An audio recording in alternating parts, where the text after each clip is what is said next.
I know what you're thinking, punk. You're thinking, did he fire 6 shots or only 5? Well, to tell you the truth, I've forgotten myself in all this excitement. But being this is a 44 Magnum, the most powerful handgun in the world, it would blow your head clean off. You've got to ask yourself a question. Do I feel lucky? Well, do you, punk? Welcome to the Over There podcast. I'm your host, Dan Smith. Alongside me, as always, my brother from the same mother, Mike Smith. I gots to know. Oh, now you're talking of the ad, right? The opening of Dirty The opening. Harry. He does that monologue twice. Yes. Now I'm leaning into this heavy and hard, as you can tell. We're not screwing around here tonight, but we are, Mike. We are talking about a film that is, it came out December 23rd. Predates you. Yeah, December 23rd, 1971. Not by too much, but it does predate me. And you were just a wee lad at this time, but this is a film that everybody knows that. Well, most people know that little monologue that I just gave, right? And other quips by Dirty Harry, right? Go ahead, make my day. Like everybody knows Sudden that. Impact. Right. Now, this was one where I had not seen it from top to bottom. Another one of these absolutely classic films that I hadn't seen from top to bottom, but knew most of it, right? So it was such a pleasure to go and see this thing right from the beginning, Yeah, we were bouncing around. We were going to do a Clint episode, and we were bouncing back and forth what film. Right. And then when you told me you hadn't watched this entire film, I'm like, well, it's got to be that. Yes. Yes. And again, December 23rd, 1971. Now, Clint, this is really about the film Dirty Harry. And Clint, born Mike, May 31st, 1930. So still kicking, still directing. Now, have you heard, Mike, that it is supposedly in the works to do a remake of another Clint classic, The Gauntlet?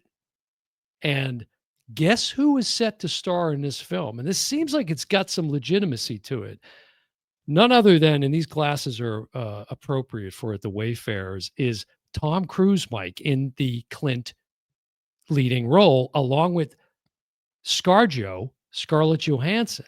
Wow, in the Sandra Locke role. Yes, directed by Christopher McQuarrie, who, of course, has a long history with Cruise in the Mission Impossible franchise. So I was excited to read that. I hope that, comes to fruition. And we're also talking about the Dirty Harry brand new 4K. It's only been out a couple of months. That's right. And I got to tell you, Mike, now I watched this on digital. Okay. Mm-hmm. But I have to tell you, for those who may be more into the digital like me, this has tons of extra. Okay, I think I need to lose some of the bit here. Let's, I'll peel off layers as we go. A little bit of strip poker on Oh Brother. But the digital, Mike, this is one of the digitals that's loaded. It's loaded. Oh, good. It's got because there's a lot of good stuff there. It's got a full commentary from Richard Schickel, who did a biography on Clint. By the way, correct. In fact, if you see behind me, this is this 35 anniversary edition's the DVD box set. And in there is this book, which is done by Richard Schickel. And it's basically, it summarizes all the films in the box set. Yeah, I thought he did a good job with the commentary. I enjoyed it. So I've seen it at least twice now.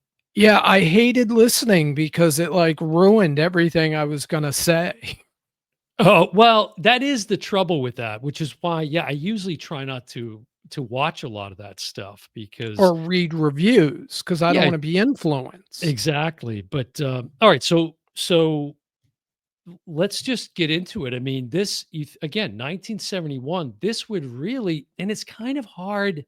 We're in 2025, and it's certainly for me, as you said, it predates me. It's hard to sort of go back and understand the influence that this had on films to come, right? Like, as I'm growing up, I'm devouring Lethal Weapon and Cobra and Die Hard and all these films, Schwarzenegger, all of them were Right. inspired and influenced by this film. And people will say, "Well, this was influenced by Mickey Spillane and Mike Hammer and all the classic, you know, cop gangster But genre but film." I think one of the things that separates it primarily is this kind of understated performance that Clint gives as Harry Callahan.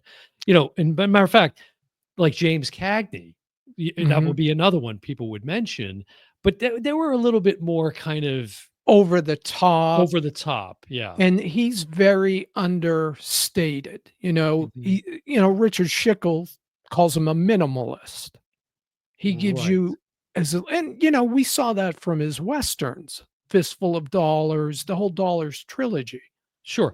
Which I think it's interesting because I think there's a correlation between that and Clint as a filmmaker too, something that he picked up from Don Siegel because they worked together on 4 films.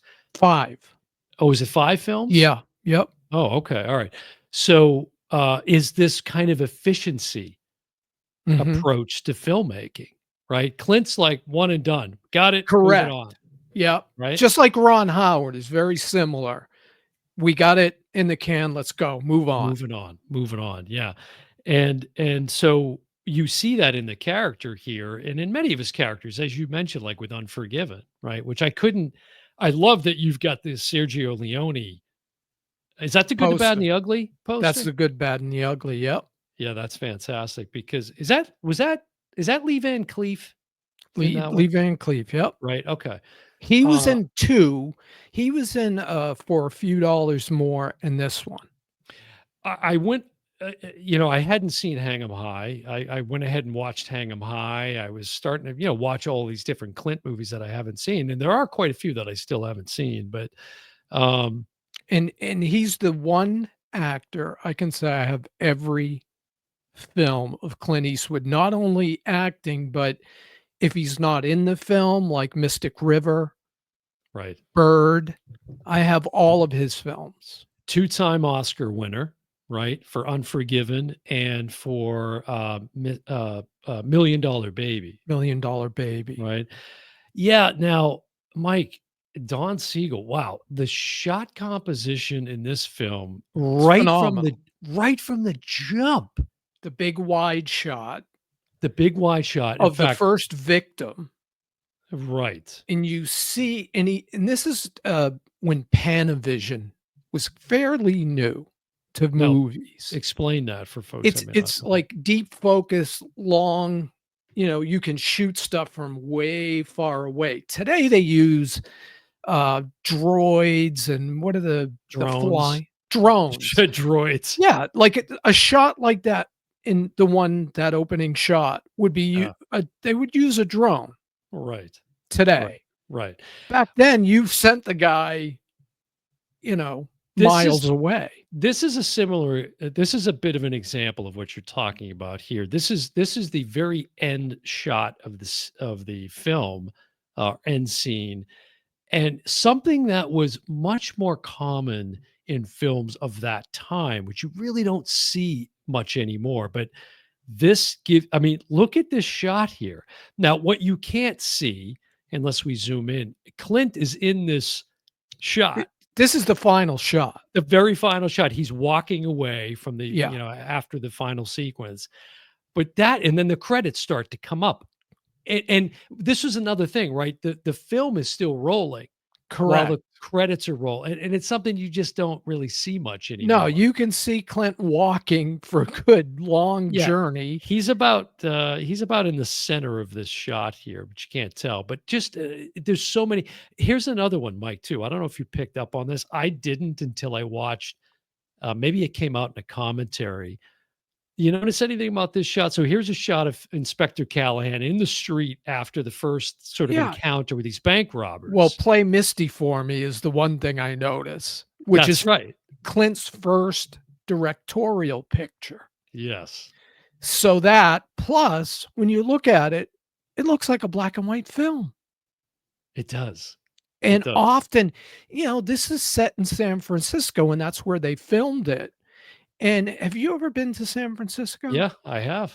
It's I've very hilly. Mike, I've been inside Al Capone's vault, prison cell. So have I. We Right. used to take, like, weekend trips. Yeah.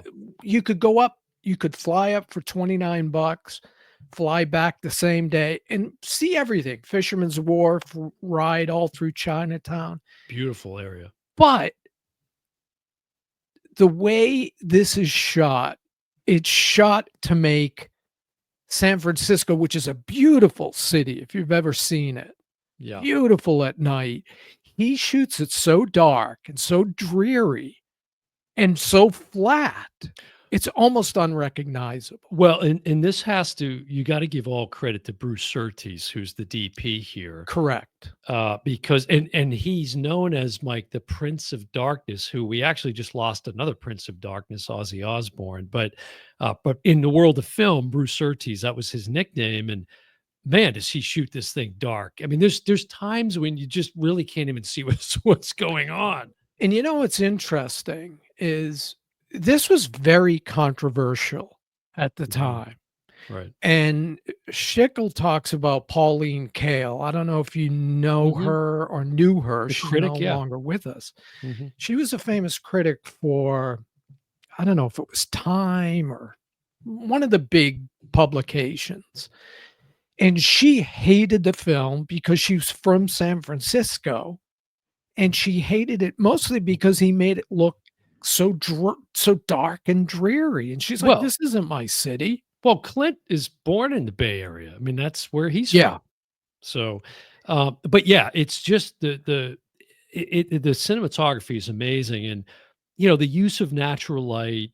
There's a lot of shots where like Clint is in a phone booth at one point, which was a thing back then.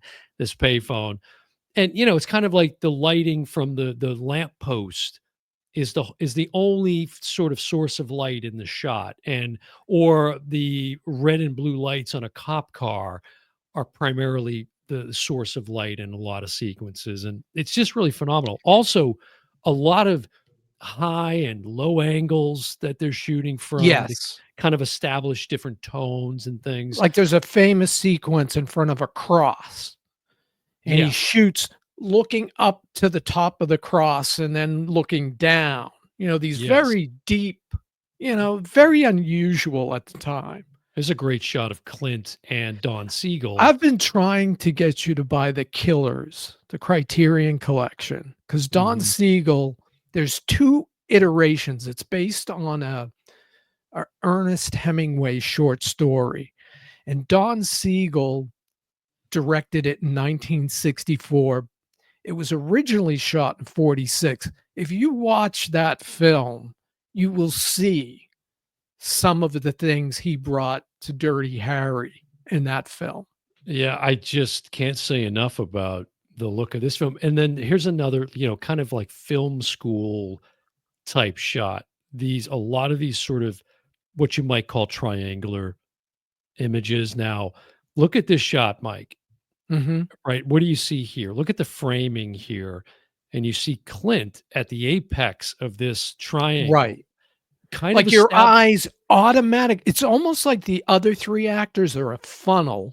right, and that's intentional, and Yeah. also not to mention it's establishing, what it's saying here is you're already getting a visual sense that Clint is not above the law, but he likes to do things his own way, right? And so that is really signified and symbolized in this image that you see here, which is just fantastic. And that was part of the controversy, was the fact that this Absolutely. cop who flouts the law shouldn't be Uh-huh. held up on a pedestal.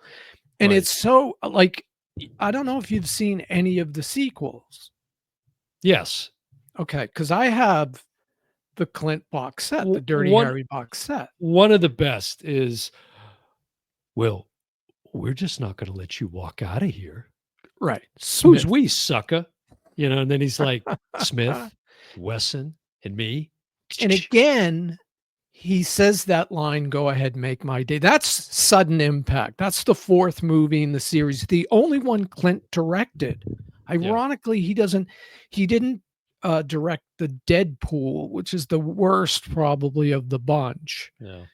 But and the second one is pretty horrible. The second one should have been called Dirty Harry Magnum Apology Magnum because Force? he totally kind of made him like within the limits of the law and showed the police as being the ones that are kind of off kilter. It's a terrible movie. But Dirty Harry and Sudden Impact, those are the two you want to see. And at the end of Sudden Impact, there's a great shot of Dirty Harry on this paradise kind of pier, and it's a silhouette shot, like stolen right from the Don Siegel playbook. Mhm. And you see that shot, you're like, Dirty Harry. That is Dirty Harry. Yeah, there's another sequence where the, main, I would say antagonist here, played by Andy Robinson, he plays the Scorpio killer Matt and had a long career. had a long career. He was just, he was at Spooky Empire, Mike, not that long ago too. Huh. And you remember we did an episode on Hellraiser, and Correct. he's in Hellraiser. But, there's a shot where he's on a bus, and then this bus is traveling along, and he's trying to escape, and all of a sudden, off in the distance, you just see Clint standing on a bridge, a very ominous looking. And then, Right. another thing that's incredible, Clint doing his own stunts here. He Right. You see that in the extras. jumps off of that bridge onto this bus, and Yeah. it's Clint. Right. And he's 41 years old, I think, when he's filming this Yeah. movie. It's Yep. pretty incredible. And it's Um, funny because here's a movie you just mentioned, Cobra. Cobra, yeah, love And it. this is Stallone's version of Dirty Harry.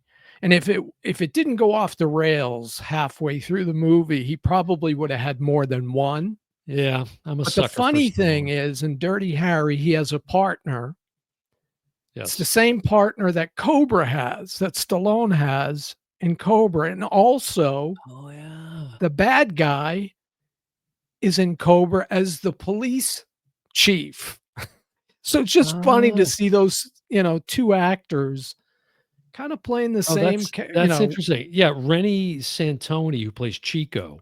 yeah, he's in Cobra as Yeah, Stallone's, you know, and partner. also, was it Robert Mitchum's son that was in this? John Mitchum, I think, is one of the, cast members in this. John Yeah, Vernon plays the mayor. He's great as the mayor in this. he was in Uh, more than one, I think. I think he played in the second one as well. Now, a Death Wish, would you say, like, that's maybe the closest comparison to this? Because that comes out, I think, what, in '74 is when Death Wish hits. Yeah. And It's and that one, I mean, he's a just straight out vigilante, so right, it's that's like a different. revenge film. Now, Correct. all of them are. I mean, all 5 are the same story. Yeah. There's no growth there. Right, right. But it was a classic when it You came kn out.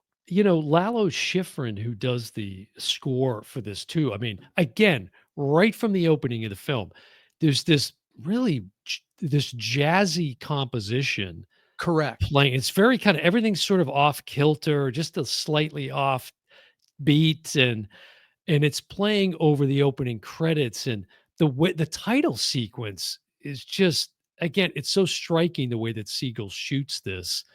Uh, And from listening to Schickel's commentary, obviously Clint's a big jazz guy. You can hear it in a right. lot of his films. Yeah. But he made Bird, which is about Charlie Parker, famous blues musician. Forrest Whitaker plays, Forrest Whitaker played it. right, Great, right.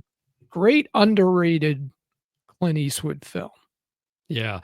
A lot of themes in this one. You mentioned earlier the way that they portray San Francisco, that area, this kind of sort of urban decay that plays throughout, and Yep. the individualism of Clint's character. Again, like, he's just not doing things by the book. Right. He's still, his intentions are good. Right. But there's this whole thing going on at the time, Mike, which you could probably speak to. This is probably an area that you were really interested in, which is this idea of protecting the rights of the alleged criminal. right? Through Right. the Miranda and all of these sort of things. And those cases were pretty fresh. You know, like everybody knows the Miranda rights. You have the right to remain silent, blah, blah, blah, blah, blah. Mhm. Those are famous court cases that came to those decisions. Now, Miranda's kind of useless today because everybody, if you've ever seen a cop movie, you've heard the Miranda rights. Yeah. So the fact that they still have to read people their rights is kind of ridiculous because we know. Yeah. But yeah, like, and again, very controversial at the time that a cop would not follow the law. But when, you know, when you're in law school, I'm telling you, the first year when you take criminal law, you read so many bad cases for cops. It Mhm. kind of makes you, as a lawyer, a natural enemy of cops because you Mm. read every bad case they've ever, you know, the Miranda case, all those cases that they made mistakes. You don't read the good ones where the cops did good. You read the ones where they failed or they failed to read rights or they failed to give people, and, you know, the reality of this one, that guy would have never gotten, you know, he killed this girl and they found her body. He would have never been released. Of course not. It was interesting, seeing this really in its entirety for the first time. I was really surprised how early on he's discovered. I really didn't expect that the Scorpio killer would be discovered so soon into the film. Opening sequence. Yeah, it really struck me, and you know what I thought was funny? Now, I know it's 1971, but the fact that he's trying to extort them for $100,000, which It's kind of by like this, today's standards, yeah, $100,000. It's not even it's barely $800,000 by today's standards. Like, it's right, not a right. lot of money. But yeah, He he's like 20 minutes in, you see him and they spot him. The cops see him and he gets away. But and that was surprising to me.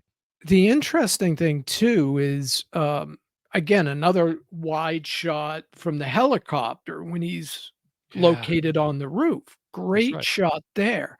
Mhm. But, you know, you've seen the extras, so you know who was set to play or who was offered the part. Of the Scorpio killer? No, of Dirty Harry, because Clint was working on Play Misty for Me when they were getting Was it ready to shoot. was it Paul Newman or Paul Newman was offered it, Steve McQueen was offered, but they both turned it down, but who okay. took it was Frank Sinatra. Oh, that's right. Yeah. Oh, Blue And Eye. there's even posters of him Mhm. as Dirty Harry. And then he Mhm. he injured his hand somehow, so it came back to Clint because Clint was initially offered it, Yeah. but he couldn't do it because of Play Misty for Me, which came out the Right. same year. So when Frank Sinatra gets hurt, Clint gets a second bite at the apple, says, "Yeah, I'll do it." That's Especially he had worked with Don Siegel already. yeah, that's interesting. Here's, just, we were talking about the opening sequence. I mean, just Just it doesn't do it justice, but if you can see this as it plays out in the opening sequence of the film, it's just so like, "Oh, yes, this is what filmmaking is all about," right? This level of craftsmanship, it's amazing. do you remember the reason I eventually said to you, "Let's do this movie"? No. I said, "I wanna That was see if it holds up." I hadn't Oh, seen right, it in a right. bit. Yeah. You know, I saw it when the 4K came out, which wasn't that long ago, but Mhm. I really rewatched it looking to see, "Hey, would this fly today?" And I think absolutely it would. Yeah, oh, for sure. And it's what I also found interesting is now Clint had already had the spaghetti westerns in the can, Correct. right? And so you've got the what is it, No Name trilogy or whatever they call it sometimes Yeah.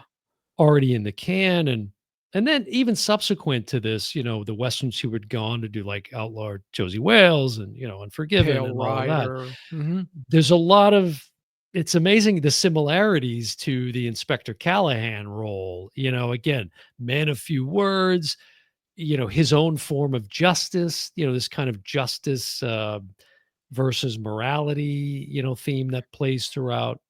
And having seen every Clint Eastwood film and, directed, acted, whatever, That includes Heartbreak Ridge, folks. that includes Heartbreak Ridge, not one of his finest But it hours. is entertaining. It It is is, entertaining. Yeah.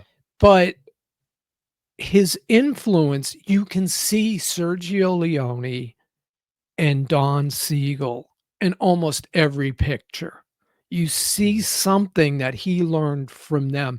Now, I think during there's a very long featurette that you Yeah. probably watched, I've watched them all. and during that, they showed I just lost my thought when I was saying they showed the end of Unforgiven came up and said, "Dedicated to Sergio and Don Siegel," or, Sergio and Siegel. Now, Mhm. I have the 4K. That is not on the 4K.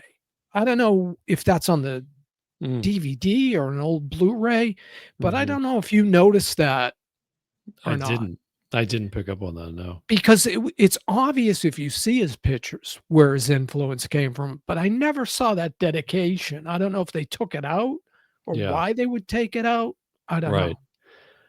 So what do you think it is about the film that makes it hold up? Because I think many others would agree. I mean, this is it's an absolute classic. It's another um, master class of filmmaking from Don Siegel. It is. Everything about the film holds up, the directing, the cinematography, the acting. It's The just score. all Yeah. of it is so good. Yeah. And I think ultimately it comes down to what I always say. The reason these movies are flopping left and right, Fantastic Four, the latest flop, Story. it's story. Mhm. This story, like, whenever you got a guy that's really bad, just put it with a guy that's really good. Bingo, it works. That's Yet it. they failed to do it. It's not that complicated. Yeah. Yeah, man, if you haven't seen it, folks, you gotta see it. It's really, really a classic And and for so well people who done. think this is like a mindless No, no, the no. directing is so excellent. The music, I We mean, everything about it. we even get, a little bit, just a really small taste of some of the what makes Dirty Harry.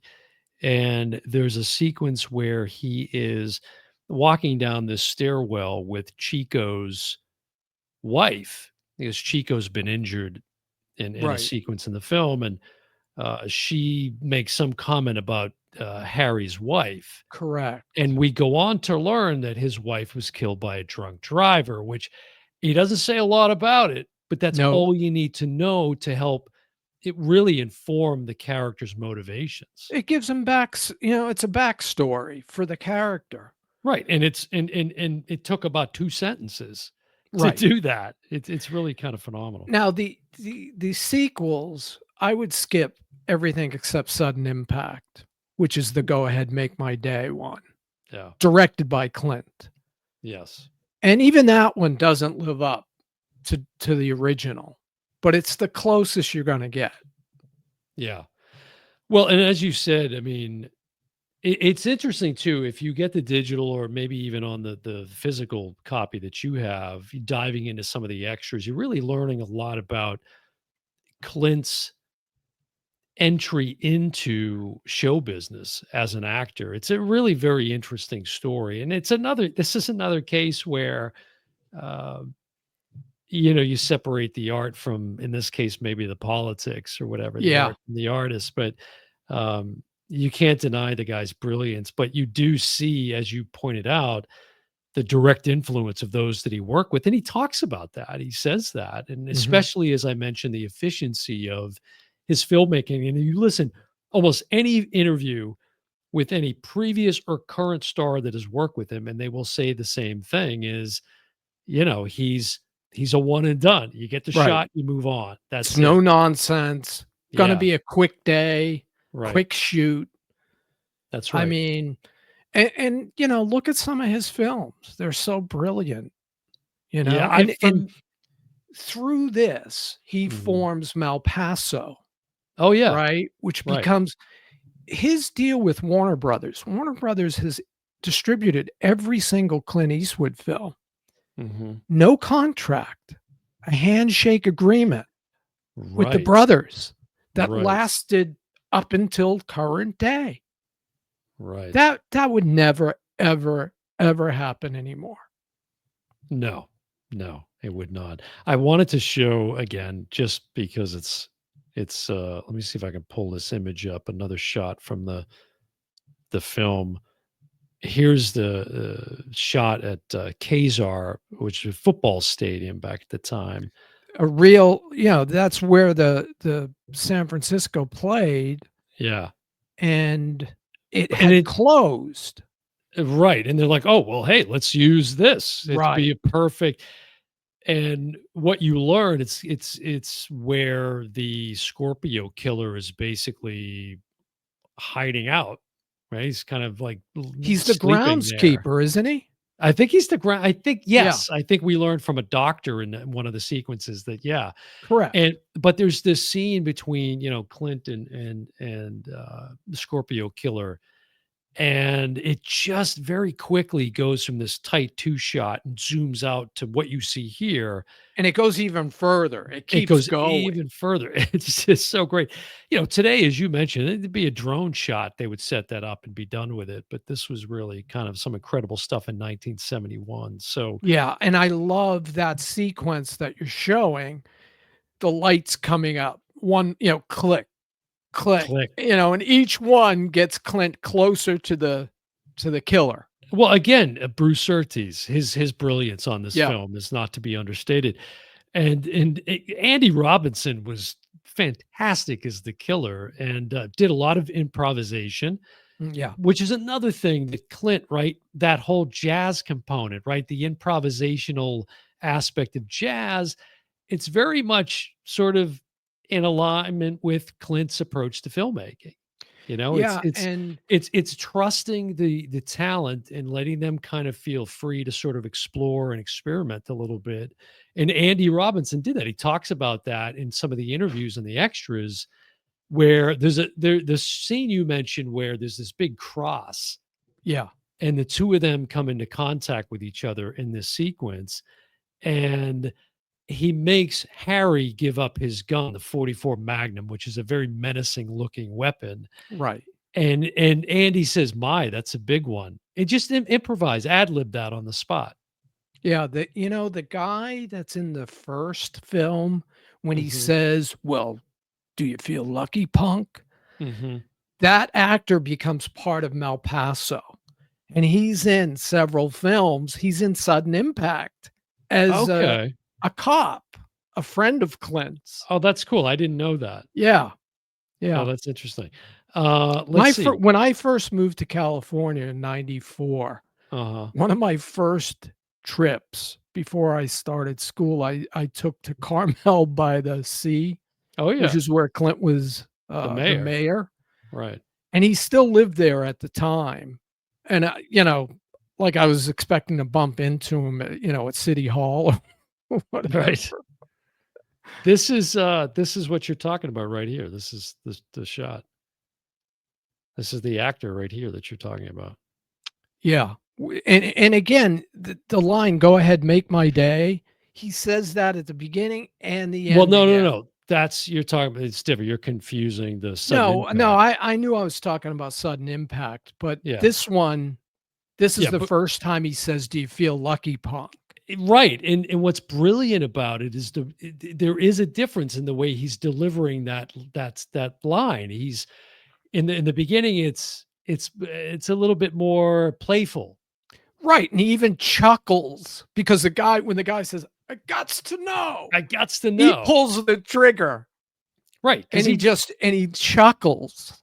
right, right. And It's and so it funny. it just goes to show Clint is keeping track of, how many shots he has fired for sure. Yeah, Well, there you go. I mean, 1971, Mike, and Clint is coming up on his 95th birthday. and Won't be supposedly in pre-production on his, final film. Well, don't say that, right? People No. thought Juror Number 2 might be his final film, and it doesn't seem like that's the case. So he just continues to stay active, which is probably a testament to his longevity, for Yeah. sure.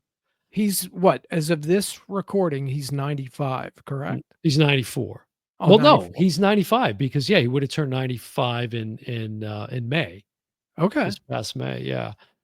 Anything else to say here, Mike, about Harry Callahan? Go ahead. Make my day. Yeah, it's a classic. It's a classic. Run out and see this one if you haven't seen it already. But that's going to do it for the Dirty Harry Oh Brother episode. Hey, if you're not currently following us, Mike, don't you think that people should do that?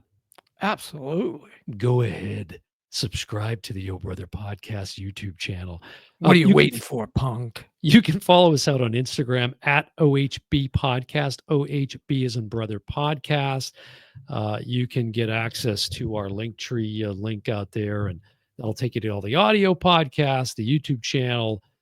We would appreciate if you like and subscribe there. It helps get the show out to more and more people, and we still continue to get a lot of engagement from folks out on the YouTube channel. So we appreciate that. Even though I love when you get a comment that'll come in from an episode we put out like 6 months ago and someone's coming in and chiming in on it. We have some interaction, which is kind of nice, but we do appreciate all the support.